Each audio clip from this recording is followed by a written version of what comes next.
Bravo 20.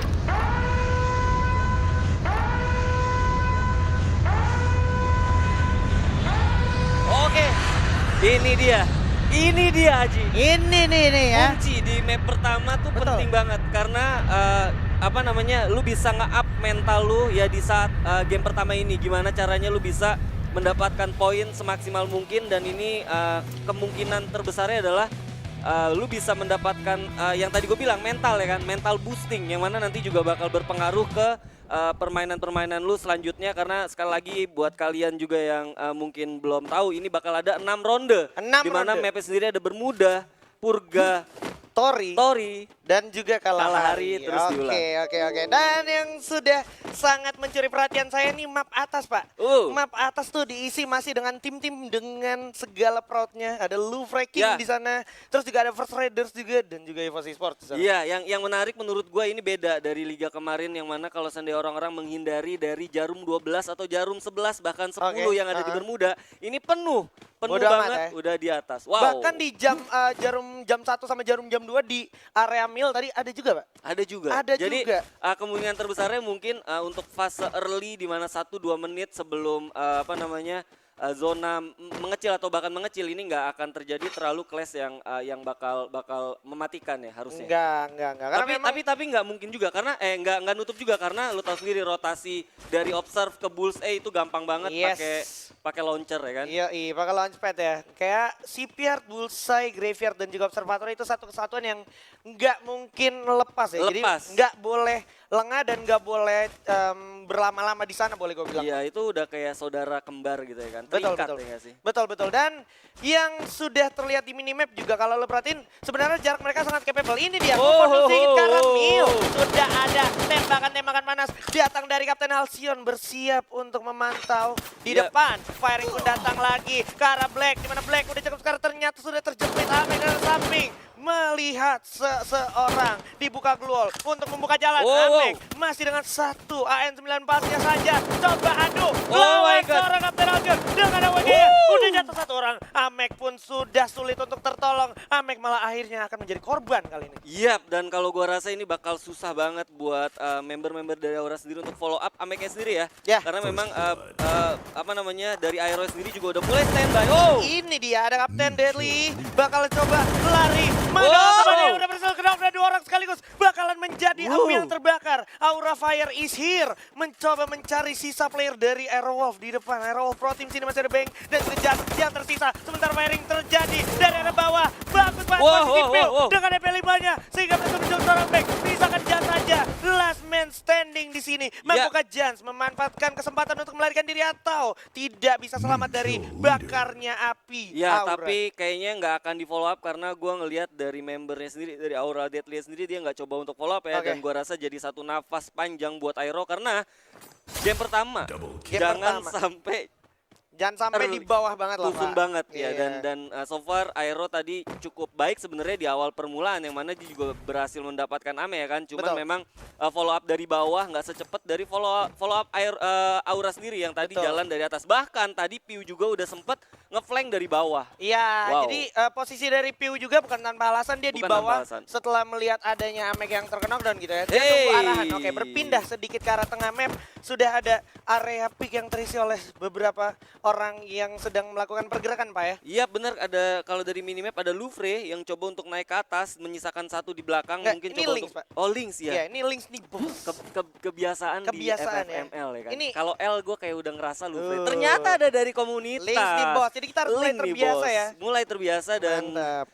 sinyal yang bagus menurut gua Bagus. tim komunitas, karena gua rasa apa namanya, berarti di luar sana masih banyak banget kayak potensi-potensi dari komunitas yang bisa lahir gitu, dan ini terbukti gitu ya kan di Yoi. major kita di grand final ada tim Link nih bos. Iya, Tapi nggak di follow up ya? Mereka Nggak di nggak follow up. follow up Karena memang mungkin dari segi posisi juga nggak wise juga Ya. decisionnya, apalagi masih early. Circle bahkan di sini belum gerak ke arah zona 2 gitu, masih zona 1 juga, dan ya udah akhirnya mereka memanfaatkan momentum untuk early ya, waktunya untuk Mr. Wager gitu, farming global, Pak. Mr. Wager bener-bener ngerubah dari segala macam metanya juga sih menurut gua, karena lebih padat aja menurut gua, Oke. karena sampai di ujung aja tuh udah pasti bakal kontesnya nggak akan langsung instan, tapi pasti bakal ada satu proses untuk mendekat gitu, karena ya tadi lu bilang ada Mr. Wegar. Oke, tapi melihat pergerakan dari teman-teman yang sudah membawa vehicle di Iya. sini, sepertinya udah ada pergerakan yang cukup bold, ingin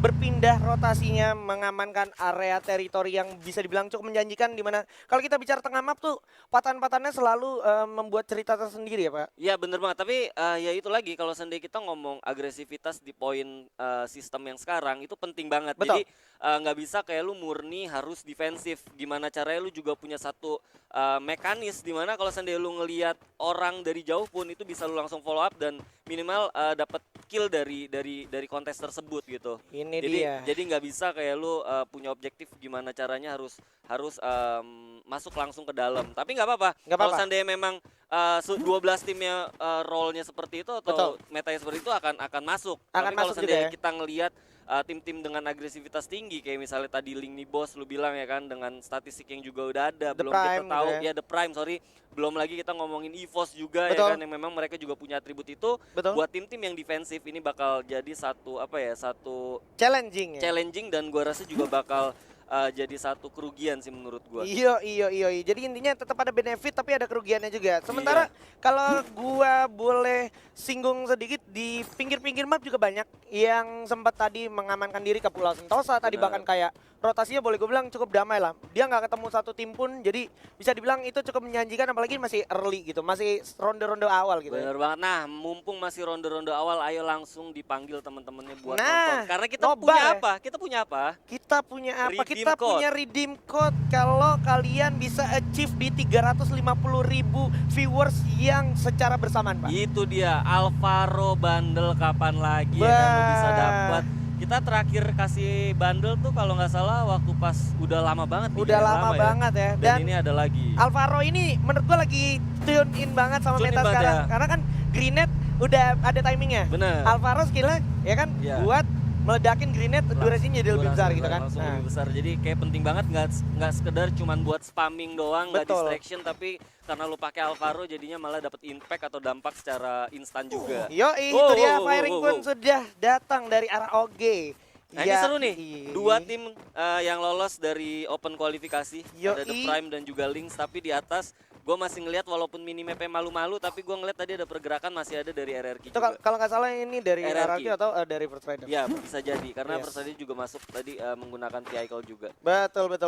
Dan kalau udah jarak sedekat ini, boleh gue bilang tinggal duluan siapa yang lengah bisa dimanfaatin celah-celahnya di jendela gitu Pak. Ya, Jendela udah boleh dihindarin dari sekarang. Betul, Gitu ya. tapi kalau gue lihat ini pasti bakal lebih ke arah nge-secure dulu karena mereka juga belum tahu keadaan nanti fase late-nya seperti apa. Kalau gue lihat dari mentalitas ya, karena ya bisa gue bilang mereka juga baru duduk di panggung sebesar ini ya kan. Asli. Kayak misalnya Lynx juga, mereka juga nggak mau ngambil satu resiko. Tapi kalau seandainya mereka berani untuk maju, ini jadi satu catatan penting sih. Berarti memang mereka punya atribut tim yang memang nggak common atau yang nggak biasa. Gitu. Yo, dan patut untuk di respect juga sama tim-tim lain yang masih mencoba melakukan rotasi. Karena Iya, betul. menurut gue tim-tim yang udah masuk ke tengah map lebih dulu mempunyai keberanian yang cukup tinggi di mana dia harus siap siaga untuk melawan tim-tim yang datang yang coba ambil alih kompon yang mereka punya. Itu dia. Jadi ini seru banget ya.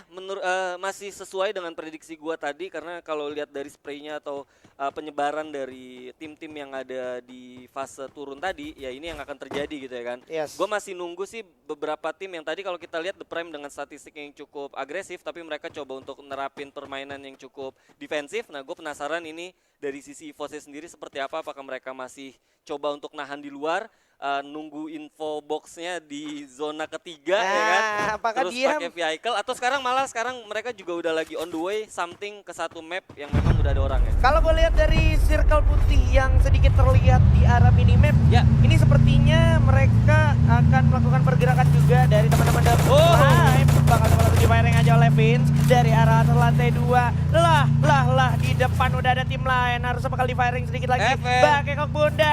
Assalamualaikum. Bakal langsung bertemu. Sudah kebakar. Nah, ini Turun menarik, dulu. ini menarik, Bakal menarik. menjadi pecah belah di sini harusnya. Oh, masih kebakar. Sedikit lagi dan udah ada satu sambutan frag grenade dan mereka sepertinya masih belum mau melakukan firing dulu Pak. Iya bener banget, nahan, mereka coba untuk cari vision dulu Gila. kira-kira di mana. Gila. Dan gua rasa ini cukup bahaya buat The Prime karena kalau gue lihat dari minimap udah ada satu tim yang memang Betul. mereka di bawah walaupun sebenarnya nggak akan langsung masuk karena mereka juga masih di dalam zona. Ini yang tadi gue bilang, tim-tim yang berhasil masuk ke tengah map lebih dulu mempunyai Oh. keberanian yang cukup tinggi. Dimana kalau kita lihat udah ada firing yang datang.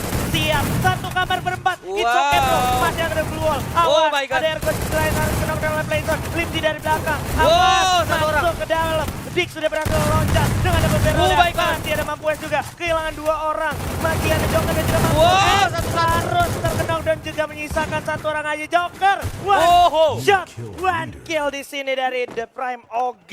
Itu dia makanya maksud gua punya satu firasat dimana kalau seandainya lu nggak siap untuk menjadi tim yang semi defensif dan juga bisa mengatur kapan kalian harus bisa agresif, itu yang terjadi karena kalau kita ngeliat statistik nggak bohong, The Prime yang tadi lu bilang agresif dan juga bisa mengamankan placement dan itu terjadi walaupun sebenarnya ya masih terlalu dini ya ngelihat, tapi kalau gue lihat dari setup yang dilakukan oleh The Prime ini udah memberikan satu sinyal yang bagus sih buat mereka. Iya dan apa ya, ini satu pembuktian lagi kalau emang statistik yang mereka punya sebelumnya itu emang gak bohong gitu. Dan kalau seandainya tadi dia telat sedikit aja itu pasti ada datang tim lain. Ada satu lagi, nah ini menarik. Ada EVOS Esports yang akan bertemu dengan rivalitasnya sejak partai Liga Pak. Bener banget, Klasiko Free Fire Master League di grup C, apakah akan terulang? Tapi Ini kayak dia. bakal terulang. Udah ada Abu juga yang merasakan kehilangan setengah darahnya, bakal cepet tembak ke kepala Sep13. Oh my god, Mr. Home masih bisa mengamankan dirinya. Di bawah juga ada satu tim lagi. Awas kali yang kebakar. Udah maju sendirian, ada Street. Di bawah juga kalau kita perhatikan sudah ada satu tim lagi. Faridol masuk ke dalam rumah, loncat dulu, masuk ke lantai 2. Di bawah masih mencoba menunjukkan momentum. Langsung turun coba regroup teman-teman dari EVOS Esports. Udah ada Sep13 dapetin satu Kelvin dengan satu break grenade. Mr. Home berhasil dapetin Abu. Langsung coba diajar aja. Coba revive dulu. Oke, Kelvin berhasil revive kepada Mr. 05 dengan pelontarnya. Dia dulu lancarkan 2 orang sekaligus. Langsung coba dieksekusi begitu saja. Sudah kehilangan satu Mr. Home. Zico juga udah sulit banget untuk tertolong. Bersiap seorang Street maju ke depan. Dan kalian sudah bergerak. Bakal diberi cover. Satu orang lagi. Oh my god. Oh my god, dikurung. Dan dikasih gol. Masih bisa selamat. Satu orang. Coba revive dulu. EVOS doing EVOS things. And that's it. Oh my god, ada Red Bull Onyx. Rebellion Ada harus Onyx. rata karena ada satu pelakor tamu tadi undang bersiap datang. Ini dia Olympus, sang juara kita di fase spring. Apakah akan kembali untuk merebut tatanya di sini di fall season? Iya bener banget, nih bakal jadi satu sinyal yang buruk karena kalau sendiri lu nggak bisa memanfaatkan resource yang tadi udah lu bunuh, ini bakal bahaya banget karena Onyx Olympus sendiri juga datang dengan kekuatan yang segar ya. Oke, ini dia masih coba stepping mencari momentum, ditungguin dulu ledakan-ledakannya. Udah ke arah bawah, Wiza juga mencari info banyak banget di bawah bersama dengan Tayo dan juga Jars. Masih ditungguin. Bakal ada cabut Kaleng juga mencoba menghilangkan stepping tapi tidak luput dari peluru yang datang ke arah teman-teman EVOS Esports. Di mana masih bakal coba tiarap. Satu pelontarnya 2 sekaligus. Lagi-lagi Mr. Rolima dengan keajaiban peluru pelontarnya. Satu melawan 2 orang sekaligus. Satu peluru aja. Ini satu di mana lu juga bisa belajar. Kalau seandainya lu nggak benar-benar siap, lu nggak benar-benar tahu apa yang lu lakukan, jangan coba-coba untuk jadi pihak ketiga atau join party di pertarungan. Apalagi tahu-tahu yang lu temuin adalah tim seagresif tim EVOS dan itu yang terjadi. Malah tanggung-tanggung dan akhirnya Wiza hanya tersisa sendirian. Betul, itu dan dia. Seperti yang gue sempat bilang. Ada satu juga. Ada Jans juga, sang lone survivors kita yang berasal dari Pulau Mil. Harus bertemu dengan Kapten Wiza. Bakalan mencoba melarikan diri terlebih dahulu. Tapi Wiza kalau kita perhatikan saat lagi zona juga bakal menggigit mereka berdua. Harus memilih untuk lari, melarikan diri. Sementara di atas sudah ada tim yang siap menunggu. Dari kiri dan kanan. Tinggal pilih aja. Mau tumbang lewat kiri atau kanan. Ada Dix dari The Prime dengan satu SPD-nya. Sementara Wiza akan menjadi orang yang bakal diabaikan terlebih dahulu karena di depan sudah ada teman-teman dari RRQ Hades. Iya betul banget, gua rasa ini bakal jadi satu catatan juga untuk The Prime karena mereka juga saat maju itu udah ada 3 tim dan bener aja satu berhasil langsung dibunuh sama tim RRQ. Oke, Kapten Legal tentunya dengan satu M14 yang mematikan dari arah kejauhan juga Pac-Man setelah kemarin main cukup spektakuler dengan satu M-nya. Kita bisa lihat circle kecilnya di RRQ Hades di depan. Prime dan juga di satu tim lagi. Ada Aura juga, Pak. Aura Esports. Nah ini bakal Pak. menarik banget karena ada dua tim yang agresif juga masuk dari zona. Ya walaupun sebenarnya kalau gue lihat The Prime hanya misalkan 2 orang. Nah ini menarik menurut gue. Menarik karena ada juga BTR yang berhadapan dengan Boss Nightmare. Oke, bakal langsung dipasang luar kiri dan kanan. Di samping sudah ada EVOS, di samping kanannya lagi sudah ada Boss Nightmare. Tinggal milih mau berantem di jalur yang sebelah mana. EVOS juga kehilangan banyak darahnya, harus gulung medical kit-nya dulu. Iya betul banget, memanfaatkan patahan. Gue rasa ini menjadi satu advantage buat EVOS. Walaupun sebenarnya masuk ke dalam zona itu juga bukan pekerjaan yang mudah banget buat EVOS. Langsung kelihatan Aji. Yes, masih bakalan dua-dua dulu split posisinya Abu. Bersiap mengcover temannya yang cukup sedikit telat. Masuk ke arah zona berikutnya, di mana zona udah semakin berjalan, semakin keras. Di depan Fire dan juga Haide juga bakal tumbang oleh Lynx nih bos. Masih ada M-God yang berhasil dapetin satu gun, tapi Riza udah bakal jatuh oleh Vince. Lagi-lagi Lynx nih bos, benar-benar menunjukkan eksistensinya. Di Nightmare. So Boss Nightmare harus tumbang di posisi ke-7. Di mana Anca berhasil mendapatkan satu orang street. Di atas saja ada Thunder yang siap menjaga Lynx nih bos. Save 13 berhasil dapetin Captain Gary di sana ternyata. Iya betul banget, dan gue rasa ini bakal jadi satu pertarungan yang cukup menarik karena zona sendiri juga belum isi. Dan di sini kita lihat ada BTR. Oh my god. Menyisakan Ikam aja sendirian. Ikam. Sang bocil ajaib dari Ikam Pietro melawan 3 orang EVOS. Mampukah Ikam selamat atau tidak? Oke, digulung medical kita. Ternyata ada serangan bertubi. Tidak semudah itu Ikam karena cukup terlihat so. Bigetron harus posisi ke-6 dan EVOS Esports sekarang sudah mengumpulkan 10 poin kill di ronde pertama. Dan ini adalah sinyal di mana mereka mendapatkan 20 poin. Dan 20 poin lu tahu sendiri itu hanya bisa didapatkan untuk Buya. Dan kita lihat udah 4 tim. Ini menarik menurut gua karena zonanya sendiri ini bukan sekali lagi bukan hal yang mudah juga buat EVOS masuk. Ini walaupun dia. Oke. IC Gun bakal coba dibuka di mana samping masih ada Lynx nih bos. Depan ada RRQ Hades, sang penghukum tim-tim yang masuk ke late game. Di mana Pac-Man berhasil dapetin 1. Bakalan coba masuk ke zona berikut karena semuanya dipaksa untuk keluar dari semua komponnya. Bersiap dibagi posisinya 2-2 RRQ Hades. Lynx nih bos juga masih cukup berani dan siaga. Dan tidak berhasil dapetin satu dan Legalot. Dan samping ada kawanan EVOS Esports bersiap. Baik banget. Jatuhin. Vici berhasil mendapatkan 3 orang sekaligus. Scepter juga bakal jatuhin Vince begitu saja. Baby bersama dengan kawannya. Masih belum sadar ada Pac-Man di sana. Baik banget. Menurut gue ini walaupun sebenarnya tadi advantage ada di RRQ ya, tapi sekarang malah mereka terpojok dan kita lihat di sini. Oh my god, loncat saja satu lawan 2 orang sekaligus. Pac-Man di sini udah mulai terkurung. Udah nggak punya back pilihan. Di sampingnya EVOS, di belakang ada Lynx Impos. Oh my god, jalan mana yang kau pilih ya Pac-Man? Hati-hati Pac-Man, masih dibuka jalannya. Masih konsisten tapi ternyata Lynx Impos yang harus tumbang. Misalkan arah siapakah yang akan mendapatkan Buya? Sedikit lagi, Sam melawan Pac-Man dan juga satu orang lagi. Okadar. Sedikit lagi, gulung dulu medical kita. Untuk Okadar karena ini adalah Buya untuk EVOS Esports di ronde pertama.